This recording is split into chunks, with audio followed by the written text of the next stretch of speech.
കോൺഗ്രസുകാർക്ക് പെട്ടെന്ന് യുദ്ധം, ഒരു മിസൈൽ വിടണമെന്നും മിസൈൽ ഇങ്ങോട്ട് വരണമെന്നൊക്കെ ആഗ്രഹം ഉണ്ടാവും. കാരണം പുര വെട്ടുമ്പോ പുര കത്തുമ്പോ വാഴ വെട്ടാനായിട്ട് കാത്തിരിക്കല്ലേ നിങ്ങള്. എത്ര സമയം സംഘടന തുടങ്ങിയിട്ട്? കുറച്ചു നേരമായി. ഞാൻ കുറച്ച് ലേറ്റ് ആയി. നിങ്ങൾക്ക് ആരോടാണ്? നിങ്ങളെ സൈന്യത്തോട് ഞങ്ങൾക്ക് ബഹുമാനമുണ്ട്. സൈന്യം പുൽവാമയ്ക്കെതിരായിട്ട് ശക്തമായ സർജിക്കൽ സ്ട്രൈക്ക് നടത്തിയപ്പോ സൈന്യത്തിനോട് തെളിവ് ചോദിച്ചവരല്ലേ നിങ്ങൾ? ഈ രാജ്യത്തിന്റെ ഭൂമി ചൈനയ്ക്ക് കൊടുത്തവരല്ലേ നിങ്ങൾ? ഭാരതത്തിന്റെ ഭൂമി ചൈന എടുത്തോണ്ട് പോയപ്പോ പൊട്ടാത്ത തോക്കിട്ട് ഓടി രക്ഷപ്പെട്ടു പോയ ഇന്ത്യൻ ജവാന്മാർ, ചൈനയുടെ ചെമ്പട ഇന്ത്യയുടെ ടെന്റിന്റെ മുകളിലൂടെ ഇരമ്പിക്കേറിയപ്പോ എന്താ പറഞ്ഞത്? ജവഹർലാൽ നെഹ്റു എന്താ പറഞ്ഞത്?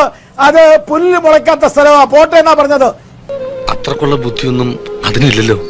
എന്നിട്ട് ഇപ്പൊ എന്താണെന്നറിയോ? ധോക്രാമില് ഒരു ഇഞ്ച് കിടക്കാൻ പറ്റില്ല. പോയി ചോദിക്കപ്പെട്ട ആൾക്കാരോട്. അതെന്തിനാടാ? പുതിയ പാരയായിരിക്കും. ബോംബെ ഭീകരാക്രമണം നടന്ന സമയത്ത് പാവപ്പെട്ട 166 പേരെ വെടിവെച്ച് കൊന്നിട്ട് പാകിസ്ഥാനാണെന്ന് തിരിച്ചറിഞ്ഞിട്ട് കസബിനെ പിടിച്ചിട്ട് ജീവനോടെ പിടിച്ചിട്ട് എന്ത് ചുക്കാണ് കോൺഗ്രസ് ചെയ്തത്? ഒന്ന് മറുപടി പറ, കേക്കട്ടെ. ഇതൊരു നടക്ക് പോണ ലക്ഷണില്ല.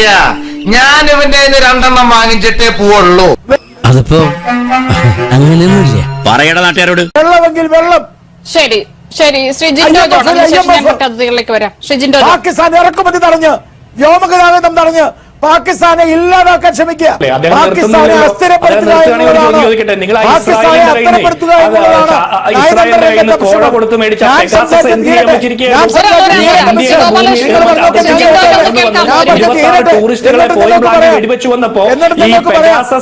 ഇസ്രായേലിന്റെ കയ്യിൽ നിന്ന് വാങ്ങിയ നിങ്ങളുടെ ആ നിരീക്ഷണ സംവിധാനം എവിടെ വെച്ചിരിക്കുകയായിരുന്നു?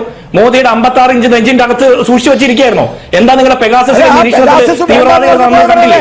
ഇനി കർണാടകയിലെയും ബംഗാളിലെയും ബജ്രംഗദളിന്റെയും BJP-യുടെ ആളുകളല്ലേ പാകിസ്ഥാന്റെ പതാക പ്രദർശിപ്പിച്ചതും പാകിസ്ഥാന് പിന്തുണ അർപ്പിച്ചുകൊണ്ട് റോഡിൽ ഇറക്കം മുദ്രാവാക്യം എഴുതി വെച്ചു.